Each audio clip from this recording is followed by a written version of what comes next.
ಎಲ್ಲರಿಗೂ ನಮಸ್ಕಾರ. ಈ ಹೇಮಂತ ಋತುವಿನಲ್ಲಿ ಚಳಿಗಾಲದಲ್ಲಿ ನಮ್ಮ ರಾತ್ರಿ ಚರ್ಯ ಯಾವ ರೀತಿ ಇರಬೇಕು ಅನ್ನೋದನ್ನು ನೋಡ್ತಾ ಹೋಗೋಣ. ರಾತ್ರಿ 10 ಗಂಟೆ ಒಳಗಡೆ ಮಲಗಿ ಬೆಳಿಗ್ಗೆ 5 ಗಂಟೆ ಒಳಗಡೆ ಏಳುವ ರೂಢಿಯನ್ನು ಮಾಡ್ಕೊಳ್ಳಿ. ಯಾಕಂದರೆ ನೀವು ರಾತ್ರಿ ಎಷ್ಟು ಹೊತ್ತು ಮೊಬೈಲನ್ನು ಸ್ಕ್ರೋಲ್ ಮಾಡಿ ಮಾಡಿ ಮಾಡಿ ಲೇಟಾಗಿ ಮಲ್ಕೋತಿರೋ ಅಲ್ಲಿ ವಾತದೋಷದ ಪ್ರಕೋಪ ಆಗುತ್ತೆ. ಅದರಿಂದ ಬೆಳಿಗ್ಗೆ ಎದ್ದಾಗ ಮೈಕೈ ನೋವು, ಹೆಡ್ಏಕ್ ಬರುವಂಥದ್ದು ತುಂಬ ಸರ್ವೇ ಸಾಮಾನ್ಯವಾಗಿದೆ. ರಾತ್ರಿ ಹೆವಿ ಊಟವನ್ನು ಮಾಡೋದನ್ನು ಕಡಿಮೆ ಮಾಡಿ ಲೈಟ್ ಫುಡ್ಡನ್ನು ತಗೊಳ್ಳೋಕ್ಕೆ ಶುರು ಮಾಡಿ. ಮಲಗೋಕ್ಕೂ ಮುಂಚೆ 1 ಗಂಟೆ ನಿಮ್ಮ ಮೊಬೈಲನ್ನು, ಟಿ ವಿ ಸ್ಕ್ರೀನನ್ನು ಆಫ್ ಮಾಡಿ ನೀವು ಮಲಗೋ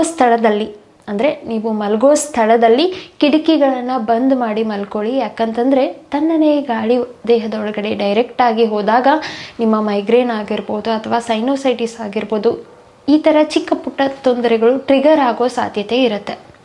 ಇದ್ರ ಜೊತೆಗೆ ತಂಪಾದ ಆಹಾರಗಳನ್ನು ತಗೊಳ್ಳೋದನ್ನು ಕಡಿಮೆ ಮಾಡಿ. ಇದೆಲ್ಲದನ್ನು ಚಿಕ್ಕ ಪುಟ್ಟ ಬದಲಾವಣೆಗಳನ್ನು ಮಾಡೋದ್ರಿಂದ ಆರೋಗ್ಯಕರ ಜೀವನ ನಿಮ್ಮದಾಗತ್ತೆ. ಒಂದು ಹೆಜ್ಜೆ ಆರೋಗ್ಯದ ಕಡೆಗೆ.